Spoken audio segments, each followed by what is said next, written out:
Buenas noches a todos y bienvenidos a Guatemala. Good evening, everyone, and very welcome to my country, to Guatemala. And it's just an honor and pleasure to be part of this experience and meeting so many people interested in my country, and a lot of people just willing to build a lot of friendship and starting a lot of activities promoting Guatemala is something that makes me extremely proud of the country that I'm from. And well, just a few months ago, I began to be offered by promoters, the people that are putting this show together, and they said, we would like Carlos to give a talk about Guatemala, to talk about this beautiful country. And I said to myself, really, is that what I have to do? And it's something that I do all the time. You say, talking, describing different destinations of Guatemala, of my country, for the company that I work for. And I said to myself, this is going to be something really interesting, because a lot of this situation that Guatemala has in terms of opening up the doors for more tourism in my country is something that we need to explore. A lot of this different destinations that my country has. And one of the things that people were very interested about myself as a tour guide in Guatemala is that they were always asking me about where was the region where I was actually coming from. And my country is pretty vast, a whole region of 108,000 square kilometers, divided in many different departments. And almost every one of the regions of Guatemala has the uniqueness of a lot of amazing things to offer to tourism, a lot of amazing things to offer to a lot of foreigners that are traveling from different parts of the world. And I have had the opportunity of meeting a lot of them. And a lot of people would often ask me, where in the country are you from? So where's your place? Where were you born at? Because I do tours around the entire country of Guatemala. And I begin to tell them that it's one of those ideas that I'm such a remote person myself, and I emerge into the person who I am today, ambassador of my country, just talking proudly about the different things that Guatemala offers to the world. And I'm coming from a small Mayan community in the northern part of Guatemala. I come from a really remote village that is known as Uaxactún. This community happens to be an archaeological site north of Tikal. Tikal is the place that everybody knows. But if you just go a little bit beyond Tikal, just 14 miles beyond Tikal, you find the place where I was having the privilege to be born. A place that I didn't know whether I ever would have come out of this place and explore my country and the different things that Guatemala offers, that me as a person, as an individual, learning about the history of Guatemala, was really, really interested and amazed how many things and how many beautiful things my country has. But this took me a really long while to just get to the point where I am today, just guiding a lot of tours around my country and representing a very strong company of tourism in Guatemala. And the community where I started seeing a lot of wonderful things about the country, about Guatemala, was Uaxactún. And if you don't know Uaxactún, this community just north of where I am in this photo, and that place was excavated by the very first time by archaeologists as early as the 1930s. And it was an institution from Washington known as Carnegie that chose to excavate this important community by seeing all of these temples around the area. And this is around the time when I was obviously not even born yet. And this community, when people ask me, where is this place? Where is this place in relation to the country?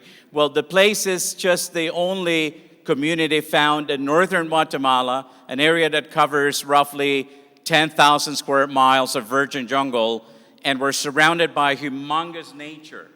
We're surrounded by this amazing forest that borders Mexico in the north and in the west, and borders Belize in the east, and just in the middle of a tiny little place lays a community of only 850 people to 900 people. And the people around my community are dedicated to destruction of a lot of renewable resources that the jungle produces. We're not farmers. We never were farmers. We were discovered at one point by the outside world, and this is as early as the 1890s, and the outside world found us because they were very interested in buying the chewing gum. That was one of the products that made Central America famous, made Mexico famous, and they happened to discover us in the middle of nowhere.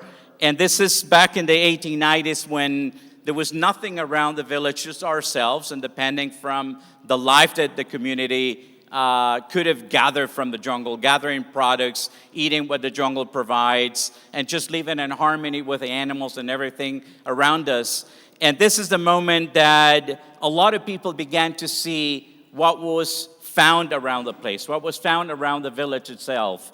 And they happened to discover in the small Mayan ruins around the place. My village has the oldest Mayan astronomical compound ever built by Maya history that dates back to 450 BC. And this is the place where the Mayans had built an enormous, gorgeous radial pyramid. And right in the east, where the sun is rising every morning, they make sure that they could have watched the sun aligned with every one of the buildings that they placed on the east. And they were able to determine how far north the sun could have gone because they thought the sun was moving. They couldn't feel the motion of the earth moving around. And they said, well, this is as far as it gets in the north. That's as far as it gets in the south. And they counted how many days it took to reach every one of these structures. And it happened to be 365 days, which is where the Maya calendar was actually born. So this place was fascinating, was something that I didn't have a lot of understanding about what was going on because the culture, our Maya culture, sadly could not be taught to the level that we will fully understand what our ancestors had done in Guatemala for so many hundreds and thousands of years. And me as a child, having the privilege of being born in that community and learning about plants and learning about animals, about birds, I was able to witness how archaeologists began to unearth the rest of the Mayan temples that were found around the village. And I was just kind of wondering myself, what are they doing? So what are these people really looking for? So what is it beyond the history that the village has today, and how far does it go? So, and I started just climbing up the temples as a little infant, just realizing and wondering what these people were finding. And I could see a lot of ceramics, a lot of jade pieces being found. And I became friends with archaeologists and started talking to them that they could share with me a little bit more of the knowledge that I didn't have about what my village had hidden under all of these trees. And little by little, archaeologists began to explain to me who had been there in the past and how early people had settled in the village. And one of the ideas is one of the earliest inhabited sites around the Maya world that dates back to about 1,000 years BC. So studying a little bit more of what was found around the place, I began to discover that the village was never really abandoned by the Maya people, by the Maya culture. These people are still around my community, and it's just a gorgeous place with Mayan temples, with the structures, with the stelae, where hieroglyphics are found, where you explore the nature, where you explore a little community, and it's the only surviving Mayan community around the place. We happen to run a lot of tours. I do happen to run a lot of tours in that place, and people are just definitely falling in love with this. And this is one of the things that makes me very proud about Guatemala, about my country. When they asked me to give this little talk about Guatemala and what inspired me in my life to step out of the village and study a little bit more about archaeology, I said to myself, I'm very proud of this. And when I was offered to be in front of all of you tonight, I said to myself, I would like to play some of the photos that some of my friends that I have guided have taken over so many years and show them to you. So and all I have to say is thank you very much for choosing Guatemala as a travel destination, as a place where maybe future trips will be developed in my country. I'm very, very much proud of that. And all I can say that I wish every one of you an amazing week of this important events and the very great talks that have been planned for you in Antigua. Thank you very much for being here tonight.